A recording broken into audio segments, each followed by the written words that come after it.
Hi hello welcome back to my channel Salma SD happy home.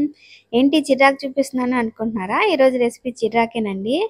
Doctor ఆకుకూరలు తినండి అని చెప్పగానే ఫస్ట్ మనకు గుర్తొచ్చే ఆకుకూర చిర్రాకే కదా. మరి అలాంటి చిర్రాకు మీద కూడా 2 కంప్లైంట్స్ ఉన్నాయన్నమాట.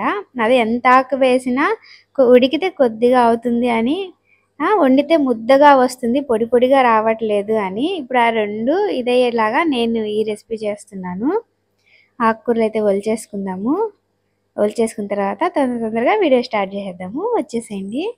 ఈజీగా ఆకుకూర ఎలా ఒలుచుకోవాలి అనేది కూడా నేను చూపిస్తానండి. ఇట్లా లేతగా ఉన్నంత వరకు కాడలు అన్నీ ఇట్లాగా ఓపెన్ చేసి పెట్టుకొని, అంటే మధ్యలో పిచ్చి గడ్డి కూడా ఉంటుంది కదా, అది లేకుండా ఒలుచుకోవడం కష్టం అవుతుంది కదా. ఇట్లా చాక్ బోర్డ్ పెట్టుకొని నేను కట్ చేసేసుకుంటున్నాను. ముదురుగా ఉన్న కాడల వరకు కట్ చేసేస్తానన్నమాట. ఆ తర్వాత ఆకుకూరని చిన్న చిన్నగా కట్ చేసేసుకుంటాను. మరీ చిన్నవి కాదు, కొద్దిగా మీడియం సైజ్ అనమాట. మనం ఎలా చేత్తో అయితే ఒలుచుకుంటామో ఆ సైజులో కట్ చేసుకుంటాను. ఈజీగా తొందరగా అయిపోతుంది. నేను 3 కట్టలు తీసుకున్నానండి. అంతా అట్లానే ఒలిచేస్తాను. చూసారా? కొన్ని పెద్ద కాడలు ఉంటాయి కదా, వాటి కింద ఆకుకూర ఉంటుంది కదా, వాటిని ఏం చేస్తానంటే ఇలా చేత్తో ఒలిచేస్తాను. మామూలుగా ఆకు ఒలిచినట్లుగా పక్కన పెట్టుకొని అక్కడ వరకు కట్ చేసేసుకొని, ఆ తర్వాత మిగతా వాటిని చిన్న చిన్న పీసెస్గా కట్ చేసుకుంటాను. ఇలా చేస్తే ఆకుకూర తొందరగా ఒలిచేయచ్చు. చేత్తో ఒలవడం కన్నా ఇలా కట్ చేసుకుంటే తొందరగా ఈజీగా అయిపోతుంది పని. నా రెసిపీస్ మీకు నచ్చినట్లయితే లైక్ చేయండి. నా ఛానల్ని సబ్స్క్రైబ్ చేసుకోండి. నా రెసిపీస్ మీరు ఇంట్లో కన్నా ట్రై చేస్తే ఖచ్చితంగా ఎలా వచ్చాయనేది మాత్రం నాకు కామెంట్ పెట్టండి. ఆకుకూరంతా ఒలిచేసానండి. ఇప్పుడు దీన్ని 4-5 సార్లు కడుక్కుందాము. ఫస్ట్ చిర్రాకు ఎక్కువ ఇసుకుంటుంది, అందుకని ఫస్ట్ నీళ్లు పోసి ఒక 2 నిమిషాలు పక్కన పెట్టేస్తే ఆకులకి అతుక్కొని ఉన్న ఇసుకంతా తడిచి నీళ్ళు అడుగుకి వెళ్ళిపోతుంది అనమాట. ఆ తర్వాత ఒక 4 సార్లు కడుక్కుంటే అయిపోతుంది. ఫస్ట్ బాండీలు పెట్టేశాను. అది వేడెక్కిన తర్వాత ఆయిల్ వేసేస్తాను. ఆయిల్ కూడా హీట్ ఎక్కిన తర్వాత పోపు దినుసులు వేసేస్తాను. ఎర్రగడ్డలు, ఆవాలు, జీలకర్ర, కరివేపాకండి. అంతకన్నా నేనేమి వేయను. అందరు చేసేది ఏంటంటే ఎర్రగడ్డలు బాగా వేయించుతారు తాలింపులు చేయాలంటే. ఉల్లగడ్డ కానీ, ఆలు కానీ, క్యారెట్ కానీ ఏదైనా తాలింపు చేయాలంటే ఫస్ట్ బాగా వేయించేస్తారనమాట. ఇవి వేసినవి ఉడికేలోపు అవేంటంటే మాడిపోతాయి ఎర్రగడ్డలు. అదే టిప్ అనమాట. అందుకని సగం వేగితే చాలు. ఎర్రగడ్డలు మొత్తం బాగా వేగాల్సిన అవసరం లేదు. తాలింపు మొత్తం మిగతావి వేగేలోపు ఎర్రగడ్డలు కూడా బాగా వేగిపోతాయి అన్నమాట. నేను బయట చాలా దగ్గర చూశాను, తాలింపులు ఏం చేసినా అందులో ఎర్రగడ్డ మాడిపోయి ఉంటుంది. అదే అనమాట రీజన్. బాగా వేయించి ఎర్రగా అయిన తర్వాత ఇవన్నీ క్యారెట్ కానీ, ఆలు కానీ ఏదైనా తాలింపులు అందులో వేస్తారు. మరి ఇవి ఉడికేలోపు అవి మాడిపోతాయి అన్నమాట. అందుకని కొద్దిగా వేగితే సరిపోతుందండి. మీకు ఎలా తెలుస్తుంది అంటే ఒక పీస్ తీసుకొని అట్లా గుచ్చితే లోపలికి దిగబడిపోతుంది. చూడ్డానికి తెల్లగానే ఉంటాయి, వేగినట్లుగా అనిపించవు. అట్లా ఉన్నప్పుడు మనం ఏం వేయాలనుకుంటున్నామో అది వేసుకుందాము. అదిగోండి, మామూలుగానే ఉన్నాయి కదా, కొద్దిగా వేగితే సరిపోతుంది.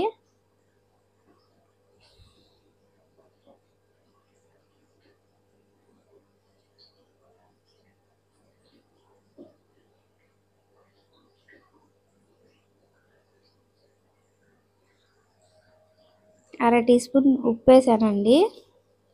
ఆకుకూరలో ఆల్రెడీ ఎక్కువ ఉప్పు వేయకూడదు, ఉప్పు కసం అయిపోతుంది. కొద్దిగా చూసి వేసుకోవాలి.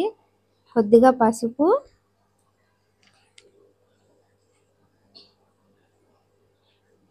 అర టీ స్పూన్ కారం వేసాను.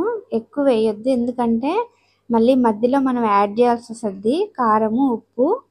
అందుకని ఫస్ట్ కొద్దిగానే వేసుకుందాము. అదిగోండి ఆకుకూర పొడి పొడిగా రావాలంటే కడిగి పెట్టిన తర్వాత కూడా వాటర్ వస్తాయి కదండి, అవి కూడా తీసేయాలి. కొద్దిసేపు పక్కన పెట్టేస్తే వాటర్ అంతా కిందకి వచ్చేస్తాయి అన్నమాట. అప్పుడు పైన ఆకు తీసుకొని వేసుకోవాలి. కొద్దిగా కూడా వాటర్ పడకూడదు. అప్పుడు ఆకుకూర పొడి పొడిగా వస్తుంది.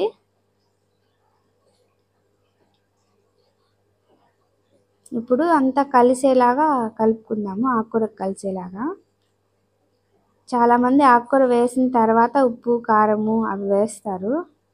నేనంటే ఆకు కదా, అందులో ఎక్కువ పడిపోతుందేమో, ఆ మధ్యలో ఆకుకి మధ్యలో సాల్ట్ అవి కారం కానీ అవి ముద్దలాగా పడిపోతుందని నేను ఆయిల్లో వేసేస్తానండి.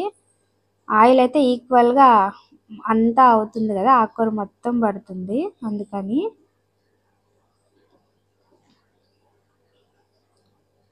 ఇప్పుడు మూత పెట్టేసుకొని ఒక 5 నిమిషాలు లో ఫ్లేమ్లో ఉడికించుకుందాము. ఇలా వెంటనే తీసేసి ఆవిరి నీళ్ళు ఉంటాయి కదండి, బాండీలో పడకుండా చూసుకోండి చిర్రాకుకి మాత్రం, ఎందుకంటే అది చాలా ముద్దయిపోతుంది. కలిపి ఉడికిందో లేదో, ఆకు మెత్తబడిందో లేదో చూసుకుందాం ఒకసారి.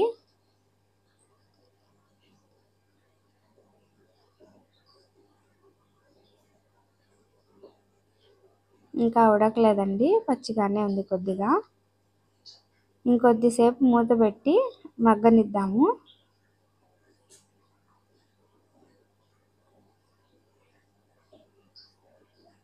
పిల్లలైతే చాలా ఇష్టంగా తింటారండి ఈ ఆకుకూర తాలింపుని, చాలా బలం కూడా. మూత పెట్టేసి ఇంకో 5 నిమిషాలు ఉడకబెట్టుకుందాము.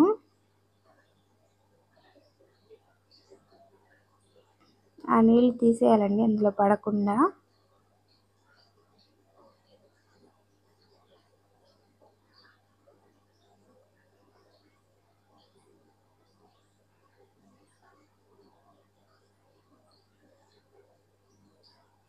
ఒకసారి కలుపుకొని, నీళ్ళు ఉంటాయి కదండి ఆల్రెడీ ఆవిరి నీళ్ళు పడి ఉంటాయి కదా, అవన్నీ ఇంకిపోయేలాగా కలుపుకోవాలి.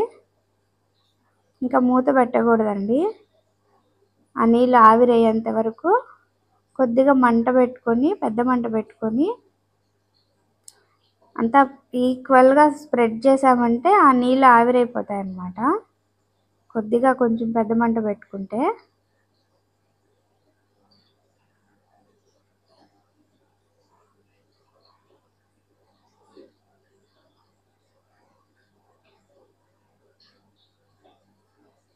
చూపిస్తాను చూడండి ఆకుకూర ఉడికిందా లేదా అనేది.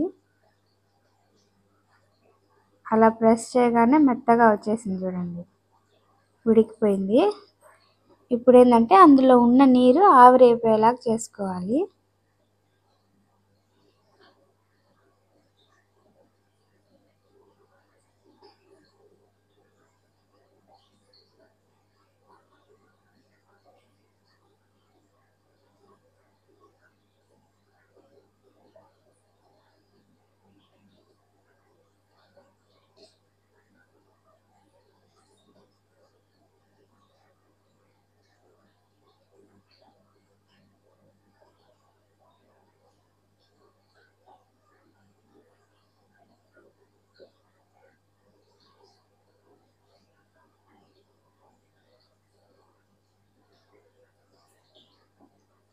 ఒకే దగ్గర లేకుండా ఇట్లా స్ప్రెడ్ చేసుకుంటే తొందరగా ఆవిరైపోతాయి అన్నమాట వాటరు.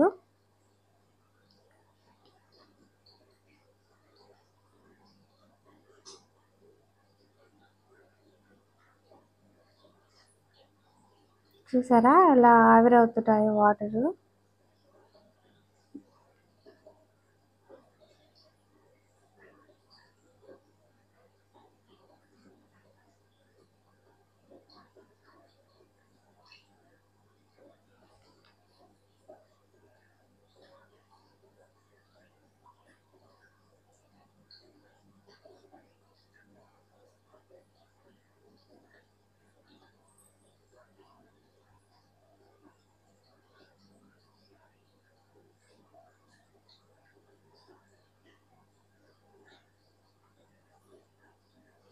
ఒకసారి కలుపుకుందాము. ఆవిరైపోయాయండి వాటర్ అంతా, ఇప్పుడు వాటర్ ఏమీ లేవు. మీరు వెజిటేరియన్ అయితే, ప్యూర్ వెజిటేరియన్ అయితే ఈ స్టేజ్లోనే పప్పుల పొడి కానీ, కొబ్బరి పొడి కానీ, పుట్నాల పొడి అంటారు కదా, అది కానీ కొబ్బరి పొడి కానీ వేసి 2 నిమిషాలు వేపుకొని దింపేసుకోవచ్చు. చూసారా, ఇప్పుడు కూడా పొడి పొడిగానే ఉంది ఆకుకూర. లేదు మేము వెజ్ కాదు నాన్ వెజ్ కూడా తింటాము అనుకునే వాళ్ళకి ఇదిగోండి ఎగ్స్. ఇందులో నేను ఎగ్స్ వేస్తాను ఇప్పుడు. మామూలుగా అయితే ఈ ఆకుకూరకి 3 సరిపోతాయండి ఎగ్స్. నేను 4 వేసాను. ఎందుకంటే అవి కోడి పెట్టిందో కోడి పిల్ల పెట్టిందో తెలియట్లేదు గుడ్లు, మరి అంత చిన్నవిగా ఉన్నాయి. అందుకని 4 వేసాను అనమాట.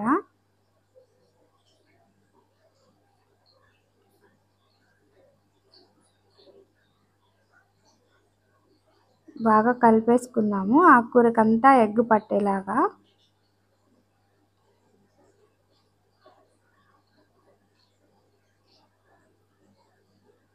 ఎగ్ వైట్ ఎగ్ ఎల్లో మొత్తము కలిసిపోయి ఆకుకూరకంతా పట్టాలి, బాగా మిక్స్ అయిపోవాలి.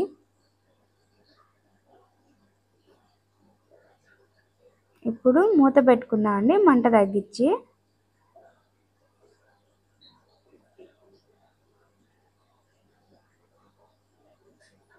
ఒక 2 నిమిషాల తర్వాత ఓపెన్ చేసి చూస్తే ఇలా కొద్దిగా బుడగలు వస్తుంటాయి. అప్పుడు ఇలా తిప్పుకోవాలి, ఆమ్లెట్ తిప్పినట్టు తిప్పేసుకోవాలి. మొత్తం కలపొద్దు, మామూలుగా అయితే కలిపేస్తారు కదా అట్లా కాదు, ఇట్లా ఆమ్లెట్ తిప్పినట్టు తిప్పుకోవాలి. లోపల వరకు ఉడుకుతుంది బాగా.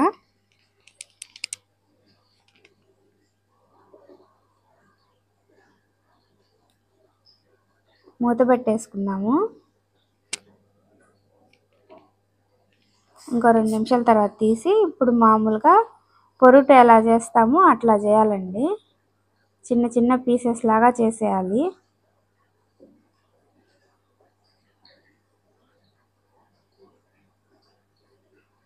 నా రెసిపీ కానీ మీకు నచ్చినట్టయితే ఖచ్చితంగా వీడియోని లైక్ చేయండి.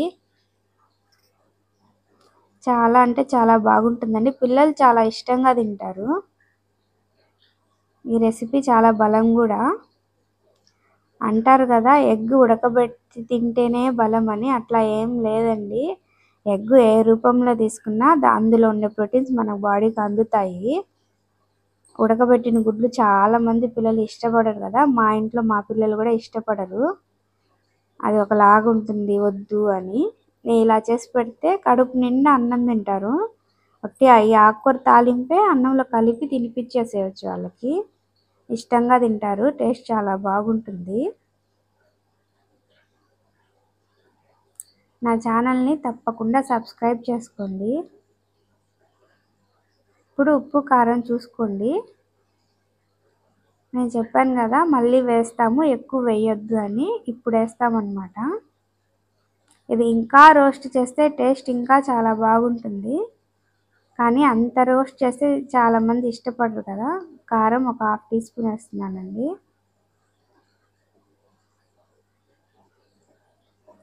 ఉప్పు కూడా ఒక 1/2 టీ స్పూన్ వేస్తున్నాను. కొద్దిగా ఆయిల్ కూడా వేస్తాను, అంటే ఎగ్ వేసాం కదా ఆయిల్ సరిపోదు, కొంచెం డ్రై అయిపోయి ఉంటుంది. అందుకని కొద్దిగా 1 స్పూన్ ఆయిల్ వేసుకొని మళ్ళీ రోస్ట్ చేసుకున్నాము.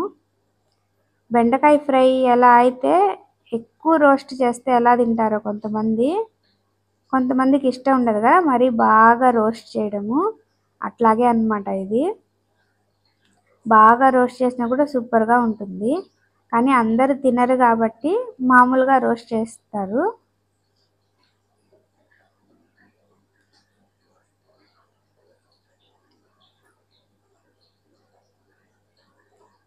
కలుపుకొని ఇందులో లాస్ట్లో పప్పుల పొడి వేస్తానండి నేను, అదే పుట్నాల పొడి అంటారు కదా అదైనా వేయచ్చు, లేదంటే మీరు కొబ్బరి పొడి అయినా వేసుకొని కలిపి దించేసుకోవచ్చు. అంతే అండి, ఎంత టేస్టీగా హెల్తీగా ఉండే ఎగ్ చిర్రాకు కోడిగుడ్డు తాలింపు రెడీ అయిపోయింది. నా వీడియో మీకు నచ్చినట్లయితే ఖచ్చితంగా లైక్ చేయండి. నా రెసిపీస్ మీరు ట్రై చేస్తే ఎలా వచ్చాయి ఏంటి అనేది కామెంట్ పెట్టండి. నా ఛానల్ని సబ్స్క్రైబ్ చేసుకోండి. ఇదిగోండి పప్పుల పొడి. మేము పప్పుల పొడి అంటాము, చాలామంది పుట్నాల పొడి అంటారు. ఇది కూడా చాలా సింపుల్ అండి చేయడము. ఎవరికైనా ఈ రెసిపీ కావాలంటే కామెంట్ పెట్టండి, షార్ట్ వీడియోస్లో అప్లోడ్ చేస్తాను. కలిపి ఆపేయడమే, ఇంకా తిప్పుకొని. ఇంతవరకు నా వీడియో చూసినందుకు థ్యాంక్ యూ అండి.